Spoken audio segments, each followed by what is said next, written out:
afternoon, everyone. Apologies, I understand we are really the panel standing between you and lunch. But I also want to apologize as well because we've made you wait this long for what is undoubtedly going to be the most exciting panel of the conference. So the topic that we're discussing is transforming business in Africa through ESG and sustainability reporting. But before we get into the nitty-gritty of ESG reporting, we wanted to take a step back and look at why ESG at all. Why do environment, social, and governance issues matter for companies, for entrepreneurs? Because sometimes people, when we sort of engage in the narrative of ESG reporting, people become a little obsessed with the reporting, when in fact the reporting is the output, it is the result of what firms are doing. So, Kofi, I'm going to begin with you. Kofi is the CEO of the Ghana Stock Exchange. Can you give us your perspectives on why it is that ESG matters? Why are these things companies should be thinking about at all? Thank you and good afternoon. ESG is about environment, it's about society or social, it's about governance. And I dare say that these are issues that touch on the key stakeholders of every business or company. So at one point in time, if you have customers, if you have employees, if you have suppliers, even the government of the day or the community that you operate in, you must not take them for granted. So in that context, we say that every responsible business or company must have ESG at the heart of its reporting regime. For example, if you're a company that is operating a mine, you cannot afford to degrade the environment for long and expect your stakeholders to stand by and look at you. In due course of time, there could be riots in your community. There could be boycott if you're a company that is doing business, manufacturing products. There could be switches from your product to another. And so these are very important for every responsible company to do. Don't forget that the long effect of BP oil spillage is still there. We've had an issue with VW, gas emissions, and so forth, which is at the heart of the trust that the company had built over the years. In my own country, governance has recently led to a number of bank failures, and that is very true. And I don't forget the fact that years ago, not too long ago, Nigeria here had a telecom company paying regulatory fines and so forth for ignoring some of the issues. So it's very important that every company talks about those issues carefully. Fantastic. Douglas, I'm going to ask you, as head of GRI, whether you have some perspectives on this as well. Head of GRI Africa, apologies, promoted you. All right, thank you. I think Kofi has touched on the role of ESG integration in terms of managing the material risks. But I think we should also look at the strategic value that ESG can bring to the company or the organization in terms of what are the opportunities, because integrating ESG will help the company drive innovation, unlock the potential that is within the sustainability space to grow the company. And you also, I think over the 2 days, we have heard about the potential that lies within key ESG, key environmental and social issues across Africa. When one looks at energy, when one looks at water and sanitation, when one looks at infrastructure, and then if you integrate these issues into your strategic decision making, then you also unlock the potential to grow your organization, drive innovation, and ultimately empower change, both within the company and also within the business partners and other relations. Ultimately, ESG integration or reporting, as you say, will help build trust and confidence in the company as well as in the market, and that is key to attracting long-term investment into the organization as well as into that respective capital market. And what we are also observing is companies that embed ESG and do disclose their ESG performance, it also acts as a driver for continued improvement when you look at governance practices, because when you disclose your ESG, you're putting yourself out there for scrutiny, for engagement with your different key stakeholders, and that would also be an impetus for you to continuously improve. So I'd say in looking at ESG integration, both look at the role of ESG in terms of managing the material risks, but also look at what ESG can bring, ESG integration can bring to the company in terms of enhancing opportunities within the sustainability space. Fantastic. So ESG, understanding ESG, about risks, about identifying opportunities, about building trust with your consumer base. Ibukun, turning to you now, you are, so we are bringing this sort of external perspective on this, but you as chairman of a multinational bank and someone who is very engaged with entrepreneurs and SMEs, understand these sorts of issues at the coalface. So how do you think about ESG and what companies should be doing and are doing? Thank you very much, and good afternoon, everyone. I think that there are various ways. First, you have to think about the fact that markets are very linked right now. So if I think about maybe like our bank, apart from operating fully in Nigeria, we're operating in other markets, including Europe. And so it's not even so much about where your country is, where ESG is concerned.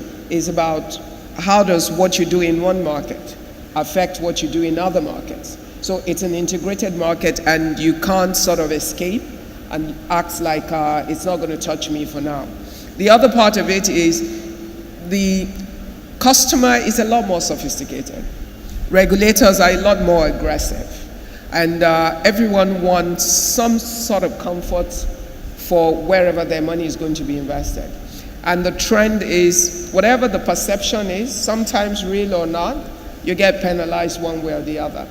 And beyond that is the fact that for all of the many factors that are composed in ESG, there are benefits to the company for paying attention to it.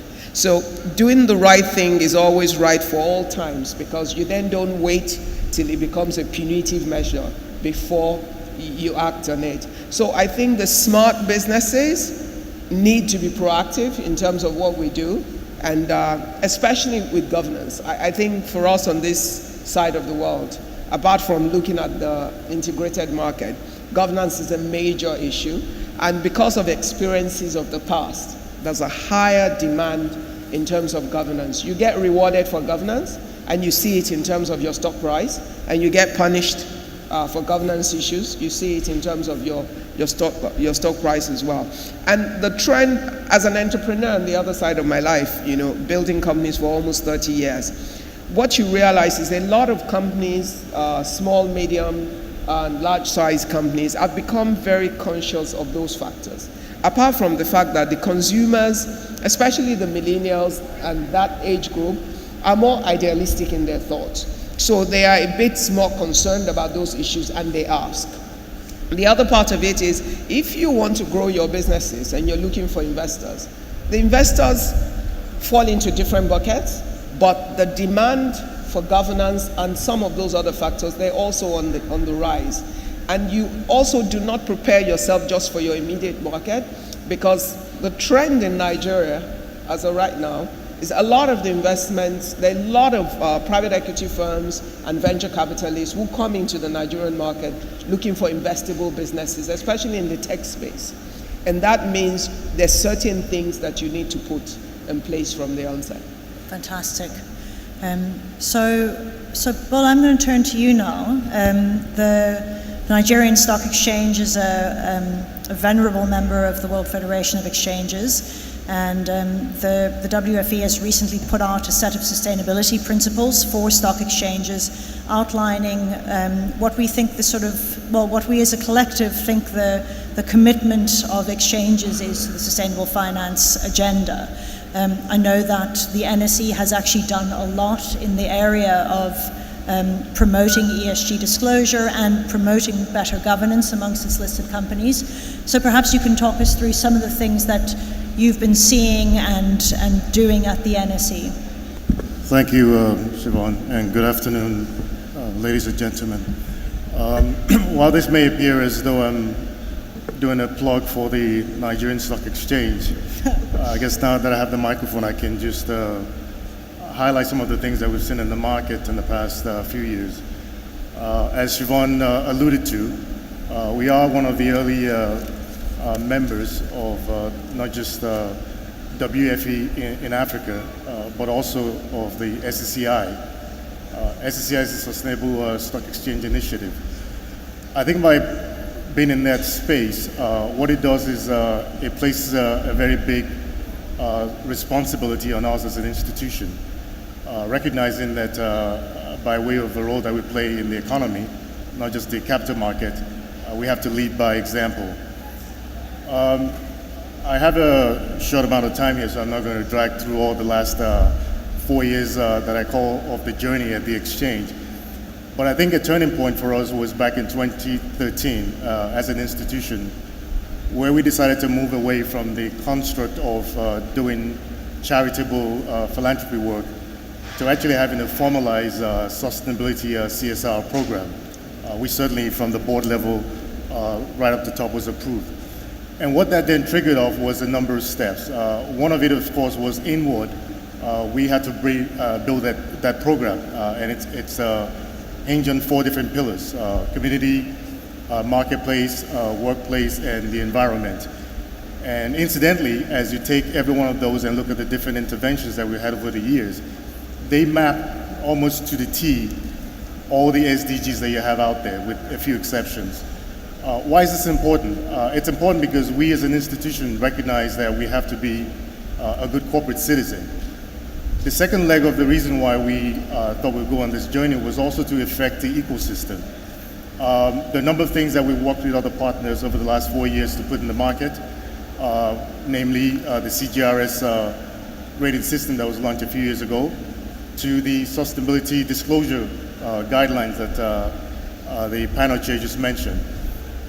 As I speak about this particular point, I want to use this as a way to tell a story about how, for all the markets that are looking to do the same thing, have to acknowledge. I think in this climb, I mean, we have the audience here that's primarily made up of African exchanges. It's important to note that, so top of the house, out of the 70 plus members of WFE, about 38 of them have disclosures out there today. The interesting journey that we've gone through is that the adoption of the concept itself is still very far from where it needs to be. That said, I think one of the things that we did very early that I think has helped us is we engage all of the different stakeholders. So back in 2015, we convened what we call the workshop, which is to sensitize the entire market about, what's this ESG thing that you keep hearing about? And I think in just recent times, I've actually come up with a very simple way to dissect it. There are other different technical definitions, but for me it's about how do you actually, either individually or collectively as a system, develop today. So involve yourself in different activities to create value, but not do it to the detriment of the future, in the simplistic term. So what we did was to obviously go through the values for why all those companies had to start thinking about sustainability issues. More recently, about 2 years ago, we then actually had, again, a follow-up session, because that first session was a way for us to not only understand where every one of those companies were in their evolution, but to seek input from them. And so the guidelines that Siobhan just referenced, we shared with them the first draft of it. And that first draft was to not only now share with them the framework for how this would work in the market, but also specifics around if you actually have to fill the reporting template, what would it look like? So it went down to that level of detail. But I think to summarize, what we did that I think has helped us so far, to the point now where we've actually had the Securities and Exchange Commission, which is the apex regulator for the market, approve those guidelines, is engaging all of the different stakeholders in the market to make sure that we have a buy-in. The plan right now is to roll this out next year. We're going to start off with this being a requirement it's going to be mandatory for premium board companies. For the main board at the ASEM, it will be voluntary initially. So I'll leave my remarks at that for now. Thank you. So Chair, I'm going to turn to you now. We've had a number of comments. We've heard the words the integration of the environment. We've heard about the importance of having various stakeholders involved. As CEO of the Convention on Business Integrity, can you talk to us a little bit about what you're seeing and what some of the initiatives are that you think are making an impact in terms of driving this agenda forward in the Nigerian market? Thank you, Chair. If I could start by maybe picking up on the comment that was made by Mrs. Awoshika earlier, that companies are beginning to be rewarded for what they're doing in the area of governance, rewarded both positively and negatively. That is a very crucial way, I think, of building a response from companies on ESG issues. Because if the exchanges don't find a way to get the companies to take it serious enough and institutionalize the process through which their compliance is made transparent to all these stakeholders that we've talked about, then it's going to be very difficult to get them going without having to police them. So the word incentive then comes to mind. It's very important that the incentives are made clear and the process is made clear and driven with resolve from the exchange. But also to make the comment about the G in ESG, because it seems like without paying sufficient attention, at least in Africa, to the quality of governance, I think stakeholders should be forgiven for doubting the quality of disclosures they're seeing on the environment and social. So if you're not a properly run company and you do not take corporate governance seriously, why should we believe what you're putting out on your record with the environment or on social matters? So I think, in summary, exchanges across Africa have a huge role, and it's a catalytic role to introduce this, but to think a bit more carefully, like the Nigerian Stock Exchange has done, on how to deepen adoption of these issues. So a few years ago, the NSE introduced the corporate governance rating system, which we were privileged to have a role in, and that, I think, keeping it going and helping stakeholders to differentiate between well-run companies and companies that are not so well-run, I think will create a culture of asking the right sorts of questions of the companies that you intend to invest in. And I think it becomes even bigger when the investing community, especially the more sophisticated investors, make it one of the important criteria that they consider before choosing an investment target. Fantastic. Ola, you want to add to that? Yeah, thank you. I think to the point that Soji made about creating the environment that would actually have enough incentives for companies to engage in this. What I was going to add is that we also have to find a way to report the success stories.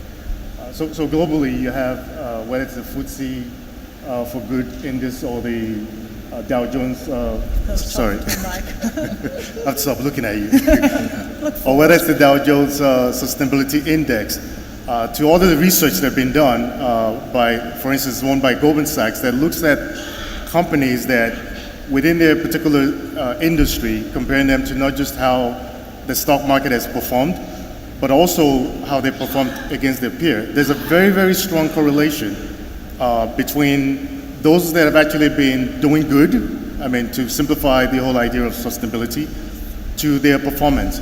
And I think the more organizations see those kinds of success stories, I think it gives them additional incentive to know that this is not just some wishy-washy, feel-good initiatives that they can get into. So please, Ibiko. I was just going to add that, I mean, what the Nigerian Stock Exchange has done with the CGRS, first, it can easily be scaled up to include the E and the S. some components of it in part of the rating process. Because one of the biggest pluses for the CGRS program of the stock exchange, it helps you to weed out the kinds of people that get to sit on those boards. So it's not really just about being part of a vested interest on a board one way or the other. It's about the fact that no matter what interest you represent, you must be qualified within the framework, because you have to sit and pass an exam. And if you don't pass the exam, you can't sit on that board. And your board collectively must meet a certain percentage for you to get that certification. So that puts the entire organization under pressure.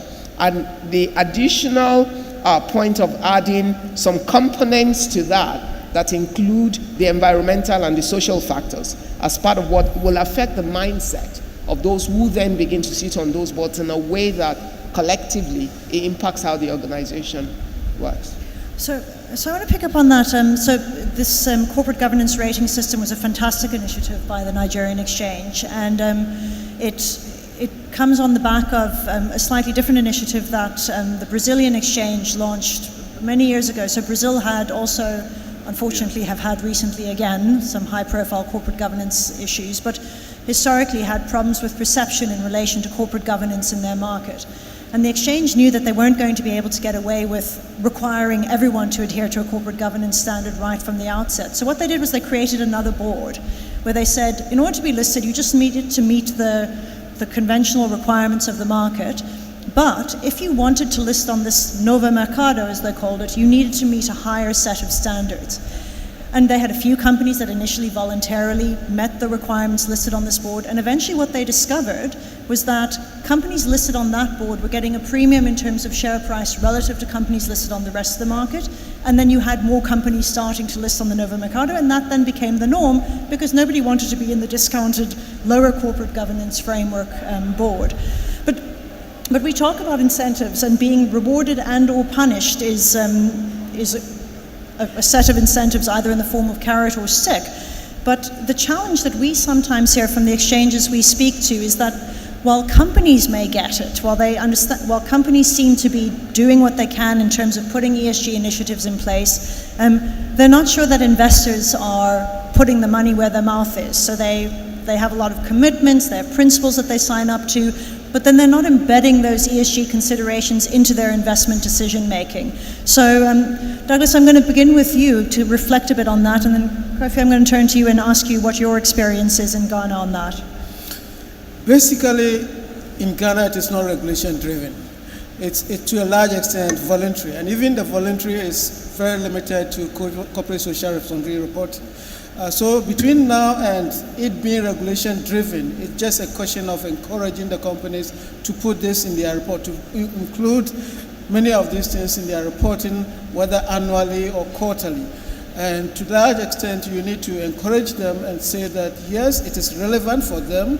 At the end of it all, it will bring them customers, it will improve the bottom line, so that we take our time to include those in the regulations and apply those regulations for existing and new ones that are coming up. Okay. So I'm going to come to you now, Soji. So you've made a good case for why companies should be doing it. Douglas, are we actually seeing the money flowing towards these companies? Thank you. I think in your example, you gave the scenario of high-performing, high-sustainability companies. Sorry. You gave the scenario of sustainability companies sort of outperforming their peers.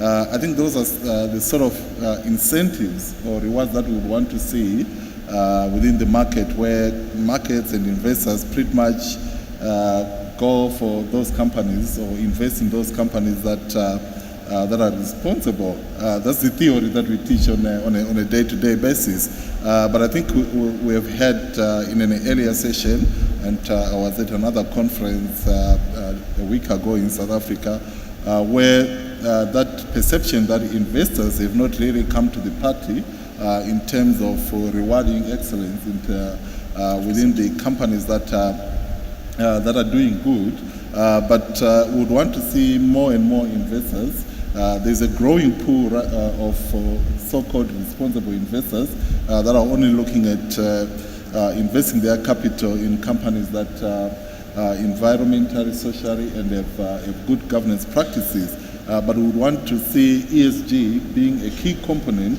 of the decision-making criteria of investors, not just as one of probably the 300 data points that they have to look at. Maybe put ESG up there as one of the key criteria that investors have to look at, and then we'll reward companies that are investing in environmental, social, and governance integration. But ultimately, I think it's about the value that ESG brings to the company, regardless of whether an investor is invested in the company. What is the value that the company is deriving from ESG integration? What is the value that is also derived or created for the company stakeholders? I think that should be the central rallying point for the company. If we integrate ESG, what is the value that we are going to get out of it as a company? How is it going to grow our business? How is it going to improve ourselves as a company? And how is it also going to translate into good practices within our business partners as well? Fantastic. Soji, you wanted to add in? Yeah, I was going to say that I think what would really drive the momentum is if investors became activists about demanding the standards of governance and the standards of transparency and disclosure around treatment of environmental issues and also social issues. Also, it's in the quality of driving it into their supply chains and the whole environment and ecosystem of the companies, not just the companies saying, we have ticked the boxes, but what is happening within your ecosystem. Looking at the company holistically in that way, if investors were activists about it, I think a lot more companies will take it up. And I think that towards Africa, there's a lot of spotlight now. With Brexit, the British government has created the Business Integrity Initiative, which is looking to push more investment into frontier markets like Nigeria, Kenya, and so on. Apart from that, there's an initiative by the Center for International Private Enterprise, affiliated with the US Chambers of Commerce, to create a program called Ethics First, which starts in 2019, to catalog businesses in Africa that are compliant with international standards in order to open the playing field and allow a lot more engagement with companies on the quality of their ESG in actual practice. And I think this kind of activism will drive the momentum. Fantastic. Yes. I'm sorry. I just need to chime in for a second. I think we need to also be very cognizant of the fact that at the end of the day, there's still a journey that we have to go through. Think about today, where for financial information that companies have to disclose, how long it's taking, forget Africa, but as a globe, to get corporates to go by certain standards in terms of what you report, how you report it.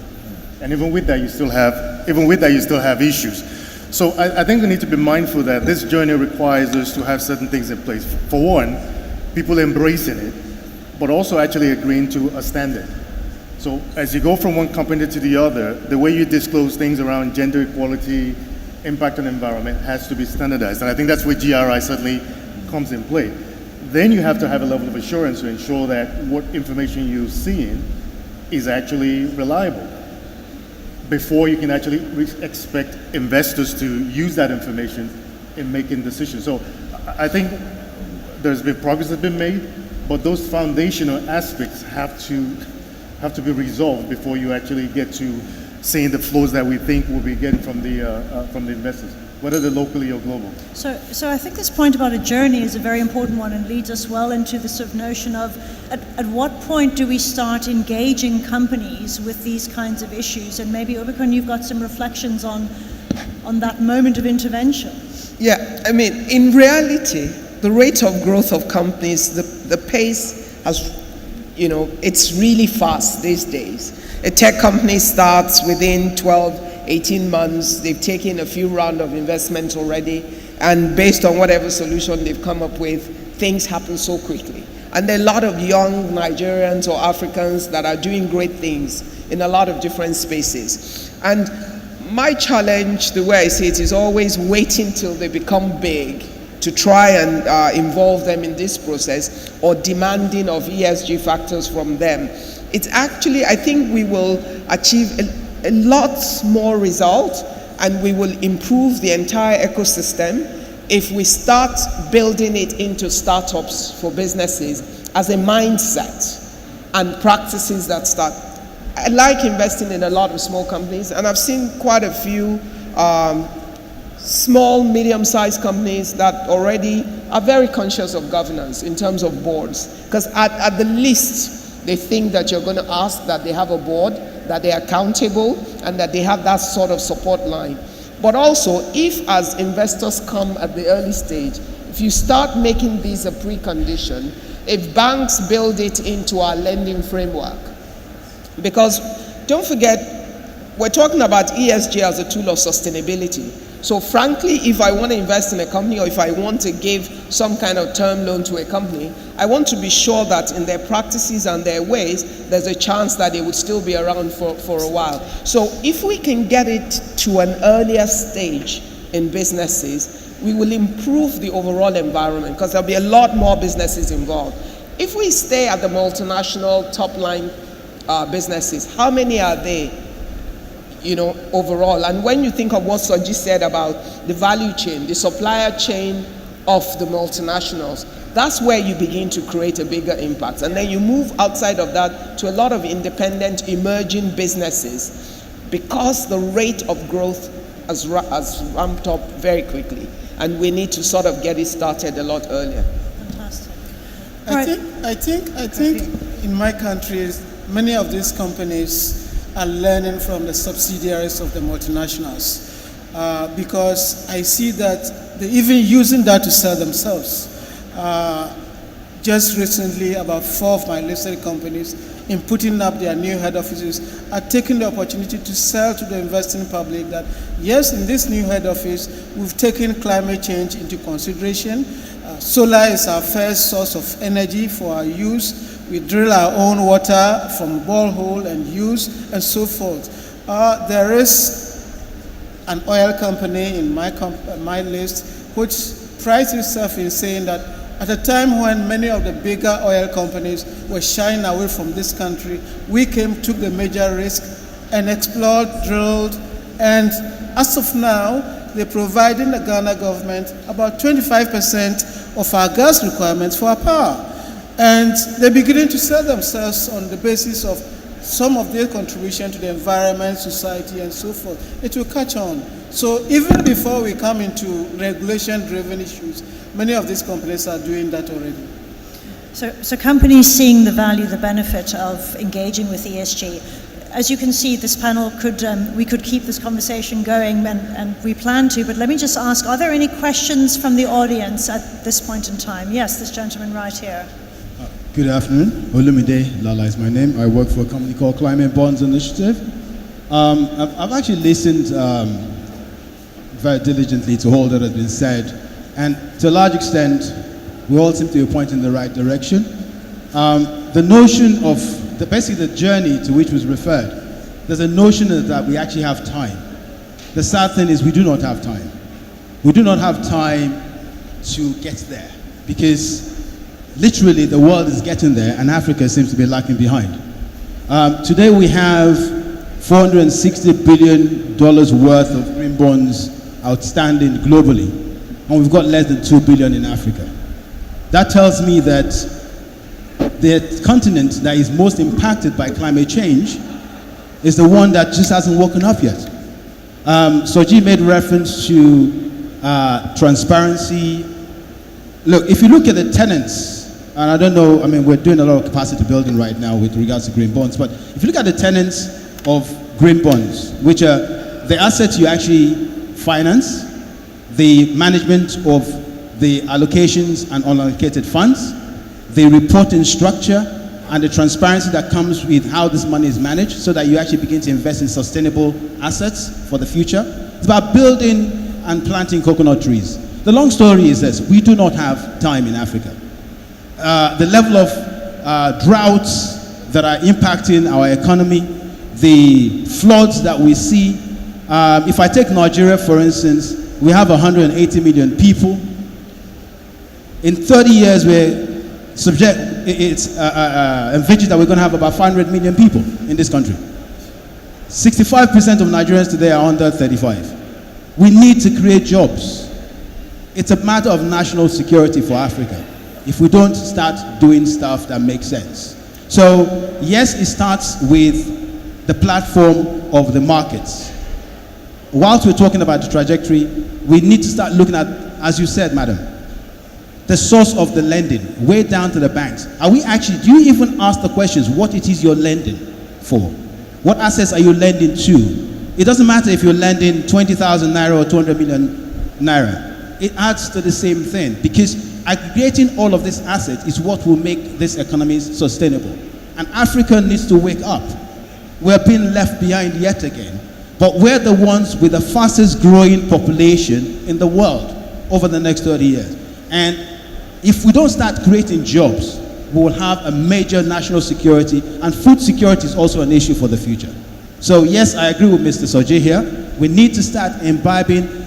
The investors need to start asking questions that the regulators are asking today, but also those lending money needs to ask questions, what is this you're lending money to?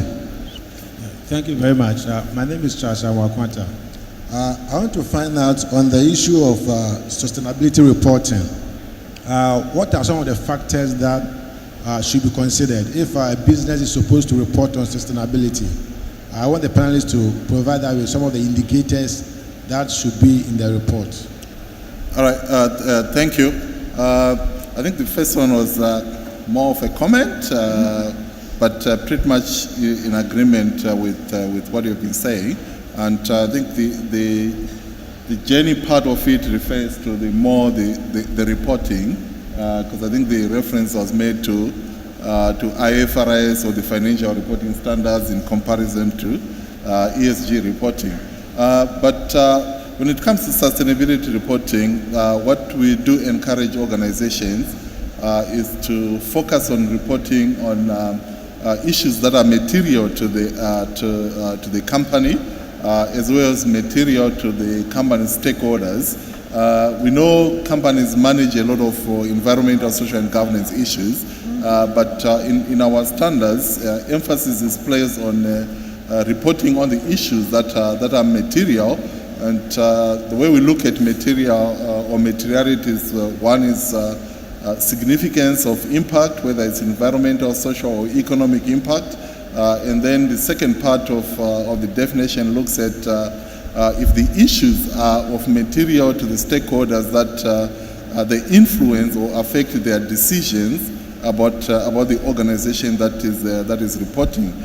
So emphasis is on materiality, and to get to the materiality, you also need to engage your stakeholders and understand what are the issues that are of critical importance to their stakeholders, and then as an organization, also outline in your reporting in terms of how you have addressed the reasonable expectations of the stakeholders.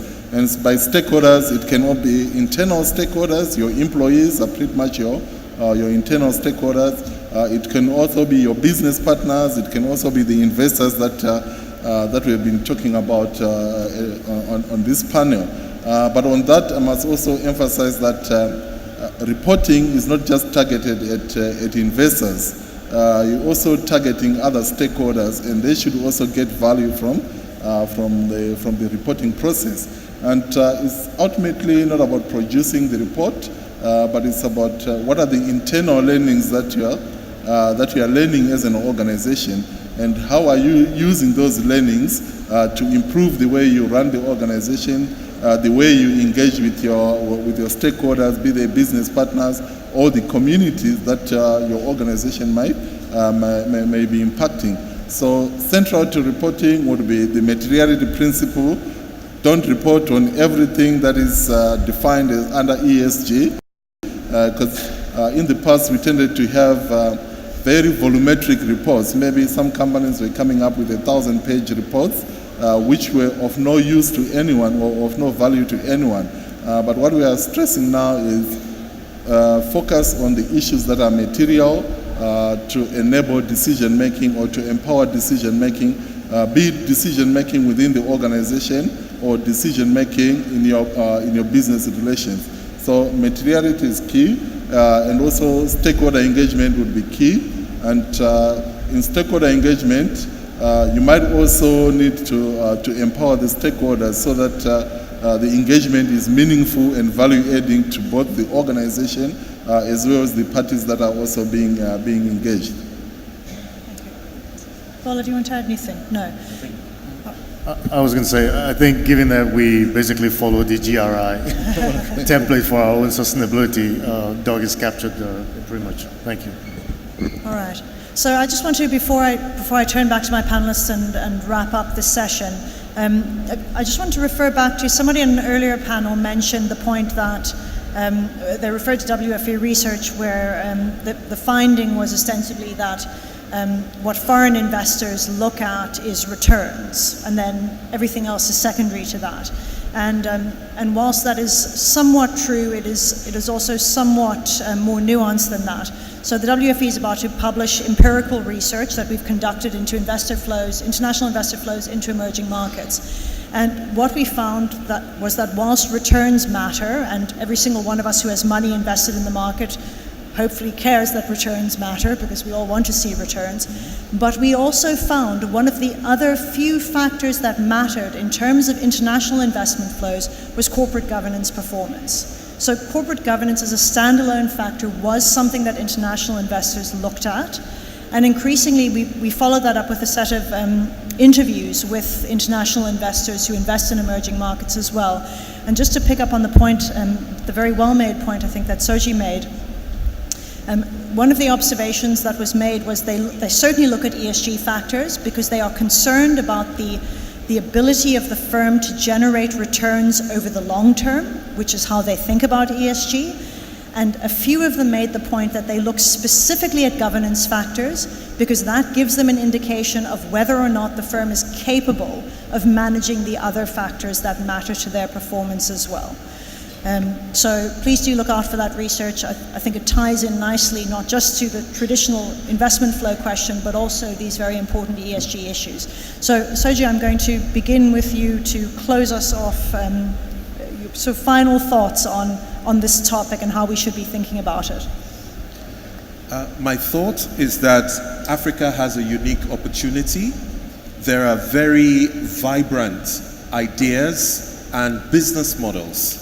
Borrowing from the session before ours, very vibrant business models that are being tested out successfully in Africa. There are new things that we can invest in and take to scale, but ESG issues are going to become crucial.